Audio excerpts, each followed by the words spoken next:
നമസ്കാരം. ഇറാനിലേക്ക് അമേരിക്കൻ പട നുഴഞ്ഞു കയറി.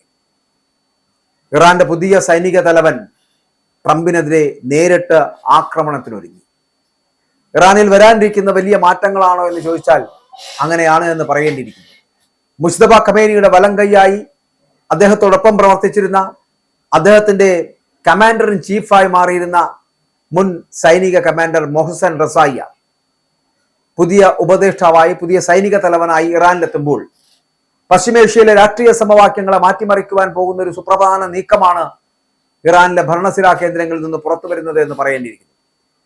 മിസൈൽ ആക്രമണം ഉൾപ്പെടെയുള്ള കടുത്ത വെല്ലുവിളികളെ അതിജീവിച്ച മുസ്തഫ ഖമേനി രാജ്യത്തിന്റെ സുരക്ഷാ തന്ത്രപരമായിട്ടുള്ള കാര്യങ്ങളിൽ തന്നെ സഹായിക്കുവാൻ മുൻ സൈനിക കമാൻഡർ മൊഹസൻ റസായിയെ തന്റെ സൈനിക ഉപദേഷ്ടാവായി നിയമിച്ചിരിക്കുന്നു. ഇറാഖിൽ പ്രവർത്തിക്കുന്ന ഇറാനിയൻ അനുകൂല മിലിഷ്യകളുമായിട്ട് ബന്ധമുള്ള മാധ്യമ സ്ഥാപനമായിട്ടുള്ള സബരൻ ന്യൂസ് ആണ് ഈ വാർത്ത ഇപ്പോൾ പുറത്തുവിട്ടിരിക്കുന്നത്. ഇറാന്റെ സൈനിക ബുദ്ധിയും രാഷ്ട്രീയ തന്ത്രങ്ങളും ഒരുപോലെ സ്വായത്തമാക്കിയ റസായിയുടെ ഈ വരവ് വരാനിരിക്കുന്ന വലിയ നീക്കങ്ങളുടെ സൂചനയാണ് എന്ന് പറയേണ്ടിയിരിക്കുന്നു. അന്താരാഷ്ട്ര നിരീക്ഷകരടക്കം അങ്ങനെയാണ് കാണുന്നത്.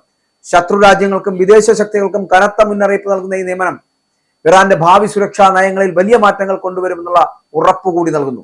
ഇറാനിലെ രാഷ്ട്രീയ സൈനിക രംഗത്ത് ഏറെ അനുഭവ സമ്പത്തുള്ള വ്യക്തിയാണ് മൊഹസൻ റസായി. അദ്ദേഹം നിലവിൽ ഇറാന്റെ സുപ്രീം നാഷണൽ സെക്യൂരിറ്റി കൗൺസിലുമായി ബന്ധപ്പെട്ട പ്രധാന നേതാക്കളിൽ ഒരാളാണ്.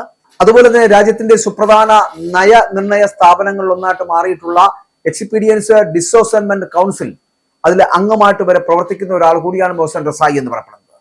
സാമ്പത്തിക നയങ്ങളുമായിട്ട് ബന്ധപ്പെട്ടുള്ള സുപ്രീം കൗൺസിൽ ഫോർ ഇക്കണോമിക്സ് കോർഡിനേഷന്റെ സെക്രട്ടറിയായിട്ടും ഇറാനിയൻ സർക്കാരിന്റെ ഇക്കണോമിക്സ് കമ്മിറ്റിയുടെ സെക്രട്ടറി ആയിട്ടും ഒക്കെ ഇദ്ദേഹം സേവനമനുഷ്ഠിച്ചിട്ടുണ്ട്. ഭരണപരമായിട്ടും സാമ്പത്തിക നയരംഗത്തുമൊക്കെ സൈനിക തന്ത്രങ്ങളിലുള്ള അദ്ദേഹത്തിന്റെ അനുഭവ സമ്പത്ത് എന്ന് പറയുന്ന ഇറാന്റെ നേതൃത്വത്തിന് വലിയ കരുത്തായി കണക്കാക്കപ്പെടുകയാണ് ഇറാൻ. ഇറാനിയൻ വിപ്ലവത്തിന് മുമ്പ് തന്നെ മൊഹസൻ റസായി രാഷ്ട്രീയ സൈനിക ജീവിതം ആരംഭിച്ചിരുന്നു എന്നുള്ളതാണ്. അന്നത്തെ കാലഘട്ടത്തിൽ ഷാ ഭരണകൂടത്തിനെതിരെ ഇസ്ലാമിക ആശയങ്ങൾ അധിഷ്ഠിതമായിട്ട് പ്രവർത്തിച്ചിരുന്ന മാൻസുറൂൺ എന്ന ഗറില്ല സംഘടനയുടെ ഭാഗമായിട്ടാണ് അദ്ദേഹം തന്റെ പോരാട്ട വീര്യം പ്രകടമാക്കിയത് എന്നാണ്. വിപ്ലവത്തിന് മുന്നോടിയായിട്ട് നടന്ന ഇത്തരം രഹസ്യ പ്രവർത്തനങ്ങളാണ് പിൽക്കാലത്ത് ഇറാന്റെ സൈനിക തലപ്പത്തേക്ക് അദ്ദേഹത്തെ എത്തിക്കുന്നതിൽ നിർണായക പങ്ക് വഹിച്ചത് എന്ന് പറയാം. പിന്നീട് 1979 ഇസ്ലാമിക വിപ്ലവത്തിന് ശേഷം അദ്ദേഹം പുതിയ സംവിധാനത്തിന്റെ ഭാഗമായി രൂപപ്പെട്ട വിപ്ലവ സംഘടനകൾ സജീവമായിട്ട് പ്രവർത്തിക്കുന്ന സാഹചര്യം ഉണ്ടായി.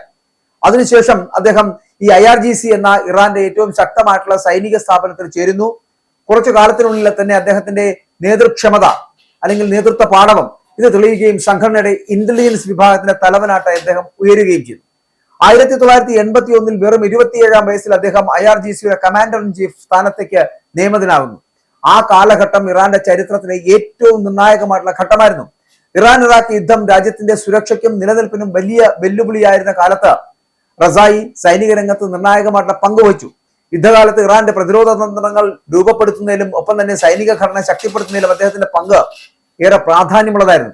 പിന്നീട് 1986 ഇറാന്റെ സുപ്രീം ഡിഫൻസ് കൗൺസിലിൽ അദ്ദേഹത്തെ അംഗമായിട്ട് നിയമിച്ചു. സൈനിക രംഗത്തുള്ള ദീർഘകാല സേവനത്തിന് ശേഷം 1997 അദ്ദേഹം IRGCയുടെ കമാൻഡർ സ്ഥാനത്ത് നിന്ന് പിന്മാറുന്നു. അന്നത്തെ പ്രസിഡന്റ് മുഹമ്മദ് ഖദാമിയുടെ ഭരണകാലത്തുണ്ടായിരുന്ന രാഷ്ട്രീയ സാഹചര്യങ്ങളും രാജ്യത്തെ തന്ത്രപരമായ വിഷയങ്ങളും പരിഗണിച്ചായിരുന്നു ആ തീരുമാനം എന്ന് പറയുന്നത്.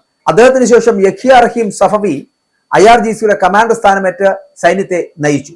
റസായി പിന്നീട് ഇറാനിലെ രാഷ്ട്രീയ രംഗത്തും സജീവമായിട്ട് പ്രവർത്തിച്ചു. പലതവണ അദ്ദേഹം പ്രസിഡന്റ് തിരഞ്ഞെടുപ്പുകളിലൊക്കെ മത്സരിക്കുകയും രാജ്യത്തിന്റെ നയപരമായിട്ടുള്ള ചർച്ചകളിൽ ശക്തമായിട്ടുള്ള സ്വരമായിട്ട് ഉയർന്നു വരികയൊക്കെ ചെയ്തു. 2009 പ്രസിഡന്റ് തിരഞ്ഞെടുപ്പിൽ അദ്ദേഹം പ്രധാന സ്ഥാനാർത്ഥികളിൽ ഒരാളായിരുന്നു. തുടർന്ന് 2013 2021 നടന്ന തിരഞ്ഞെടുപ്പുകളിലും മത്സരിച്ച് അദ്ദേഹം ദേശീയ രാഷ്ട്രീയത്തിൽ തുടർച്ചയായിട്ടുള്ള സാന്നിധ്യമായിട്ട് മാറി.